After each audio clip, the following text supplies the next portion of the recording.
읍내뉴스 2월 7일 주간 브리핑을 하겠습니다. 먼저 지난 한 주간 코로나19 확진 환자 소식을 전하겠습니다. 코로나19 확진 환자 수를 보면 광명시 577명, 부천시 1564명, 시흥시 612명, 안산시 1081명, 종로구 546명입니다. 지난주 대비 광명시 14명, 부천시 44명, 시흥시 13명, 안산시 78명, 종로구 9명 증가했습니다. 사망자 수를 보면 부천시 80명, 시흥시 18명, 종로구 10명 발생했습니다. 5인 이상 사적 모임 금지가 14일까지 유지합니다. 코로나19 확산은 설날이 분수령이 될 것 같습니다. 다음 주간 한 이슈를 보면 광명시 4월부터 안양천 햇무리 광장 푸드트럭 세대 운영자 모집, 시흥시 동물보호센터 건립공사 착공, 동물복지 실현에 한 걸음 더, 시흥시 수소연료 전기차 한 대당 구매 보조금 3,250만원 지원. 다음 외신 소식을 보면 백신 맞아도 다른 사람에게 코로나 전파할 수 있다. 자세한 내용을 보겠습니다. 광명시 4월부터 안양천 햇무리 광장 푸드트럭 세대 운영자 모집. 광명시는 오는 15일부터 19일까지 안양천 햇무리 광장 푸드트럭 운영자를 모집한다고 3일 밝혔다. 시는 청년과 코로나19로 폐업한 시민에게 일자리를 지원하고 시민에게 다양한 먹거리를 제공하고자 안양천 햇무리 광장에 세대의 푸드트럭을 운영한다. 운영 기간은 4월부터 12월까지이며 운영 시간은 오전 10시부터 오후 9시까지이다. 09일 현재 광명시에 주민등록이 되어 있는 시민과 푸드트럭 영업이 가능한 업종으로 등록된 사회적 경제기업은 신청할 수 있다. 광명시 청년 만 18세에서 만 39세, 코로나19로 인한 폐업자, 사회적 경제기업, 식품조리 자격증 소지자에게는 가점이 부여된다. 접수 기간은 2월 15일부터 2월 19일까지이며 영업신청서, 사업계획서 등을 작성하여 소아동에 위치한 창업지원센터 내 창업지원과 사무실로 방문 제출하거나 이메일로 제출하면 된다. 광명시는 심사위원회의 심사를 거쳐 대상자를 선정할 계획이다. 기타 자세한 사항은 광명시청 누리집 고시 공고란을 참고하거나 창업지원과로 문의하면 된다. 한편 푸드트럭존 운영은 민선 7기 공약사업으로 광명시는 2019년부터 푸드트럭존을 운영하고 있다. 2019년 광명동굴의 10대, 안양천 물놀이장 3대, 시민체육관 물놀이장 1대, 총 14대를 운영했으며 광명동굴에서만 6억 9천여만 원의 매출을 기록하며 광명동굴 관광객 유치와 지역경제 활성화에 큰 도움이 됐다. 2020년에는 코로나19로 광명동굴, 안양천 물놀이장, 시민체육관 물놀이장 운영이 중단됨에 따라 푸드트럭 존도 문을 열지 못했다. 박승환 광명시장은 도심 속 생활에 지친 시민에게 휴식 공간을 제공하고자 안양천 시민공원화 사업을 추진하고 있는데 볼거리 외에도 다양한 먹거리를 제공하고자 안양천 햇무리 광장에 푸드트럭 존을 운영한다며 많은 시민이 안양천에서 코로나19로 지친 마음을 위로받고 갈 수 있기를 바란다고 말했다. 시흥시 동물보호센터 건립공사 착공, 동물복지 실현에 한 걸음 더. 시흥시가 2021년 1월 동물보호센터 착공을 통해 사람과 동물이 함께 행복한 동물복지 실현에 한 걸음 더 다가갔다.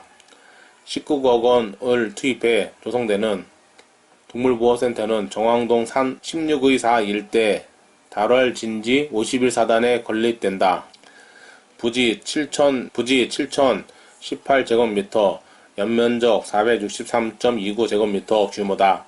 동물보호동, 사료보관동, 기계실, 사무동 총 4개 동으로 구성되며 동물보호동에는 100두, 유기견 80두, 유기묘 20두 수용 가능하다. 입소 동물의 진료가 가능한 동물병원도 조성돼 연간 1000두 이상 보호관리가 가능할 것으로 보고 있다. 앞서 시는 2018년부터 유기동물을 보호 관리할 수 있는 시설을 조성하기 위해 부지 선정을 검토했으며 용도가 폐지된 군부대 시설을 활용해 동물보호센터를 건립하기 위한 행정 준비를 마치고 지난해 실시 설계와 발주 공사를 했다. 시흥시 동물보호센터는 이르면 5월 7월 준공해 운영 사전 준비 완료 후 내년 1월 개소할 수 있을 것으로 전망된다.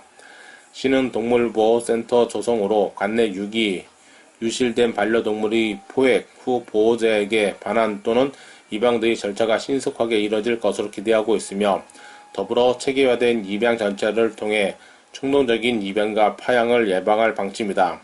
임명택 시장은 동물보호센터 건립으로 유기동물 보호는 물론 선진적인 동물보호 문화 조성을 위한 다양한 서비스를 계획하고 있다고 밝혔다.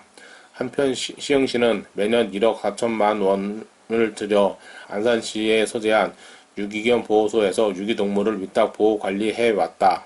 시흥시 수소연료전지차 한 대당 구매 보조금 3,250만원 지원. 시흥시는 그린 뉴딜 핵심 과제이자 그린 모빌리티 확대 사업의 일환인 수소연료전기차 보조금 지원 사업을 원온 2월 8일부터 접수한다. 사업량은 우선 20대 물량으로 시작하되 예산 확보 및 신청자 수에 따라 최대 160대 물량을 확보할 계획이다.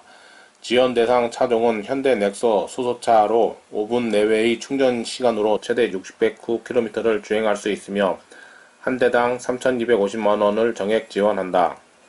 신청 대상은 지원 신청일 기준 90일 전부터 연속해 시흥시에 주소를 둔 만 18세 이상 개인 및 사업자이다. 우선순위 대상은 취약계층, 다자녀, 생애 최초 차량 구매, 택시, 노후 경유차를 폐차하고 수소차로 대체 구매하는 경우가 해당한다. 지원 신청 접수는 구매자가 구매계약 후 지원 신청서 등을 작성해서 제출하면 제조 판매사에서 접수된 신청서류 등을 저공해차 구매보조금 지원 시스템에 등록하는 방식이다. 자세한 내용은 시 홈페이지 고시 공고란을 참고하거나 저공해차 통합누리집에서 확인이 가능하다. 시에서는 온실가스 등의 대기오염 물질을 배출하지 않고 자체 공기 청정 기능까지 있는 수소연료 전기차를 홍보 및 수소 충전소 유치 등을 통해 확대 보급할 계획이다. 다음 외신 소식을 보면 백신 맞아도 다른 사람에 코로나 전파할 수 있다. 코로나 바이러스 감염증 백신을 접종한 사람도 다른 사람에게 바이러스를 접종할 가능성이 있다는 하와이대 연구 결과가 나왔다. 지난 31일 미 정치 전문 매체 더 힐에 따르면 미국 하와이대 미셀 카본 박사 연구팀은 지난달 7일 국제학술지 흉부종양학 저널에 게재한 논문 코로나 바이러스 감염병 유행, 우리 위치, 현재 할 수 있고 희망할 수 있는 것에서 코로나 백신을 접종하더라도 인체의 각종 점막 표면을 보호하는 항체가 생성되지 않기 때문에 여전히 코로나 바이러스 전파 가능성이 남아있다고 발표했다. 논문에 따르면 코로나 백신을 맞은 사람 중 95%는 면역 글로불린 G라고 불리는 항체를 인체에 생성한다. 이 항체는 인체를 돌아다니면서 코로나 바이러스가 대량 증식하는 것을 억제한다. 반면 코로나 백신을 접종하더라도 인체 내 점막을 보호하는 면역 글로불린 A 항체를 만들어내지 못했다. 면역 글로불린 A는 인체의 점막 표면의 바이러스 감염을 막는 역할을 한다. 현재 임상실험을 거친 코로나 백신은 모두 면역 글로불린 G 항체만 생성시켰을 뿐 면역 글로불린 A 항체를 만들어내지 못했다. 이는 코로나 백신을 맞은 사람은 자신의 인체 내에서 바이러스 대량 증식을 막을 수 있다고 하더라도 여전히 구강, 비강, 인두 등의 점막 표면에서 바이러스 감염이 이뤄져 이를 타인에게 전파할 수 있다는 걸 의미한다. 기사 내용을 보면 백신 접종을 맞은 사람도 마스크를 써야 되는 것으로 보입니다. 이상으로 늠내 뉴스 주간 브리핑을 마칩니다. 감사합니다.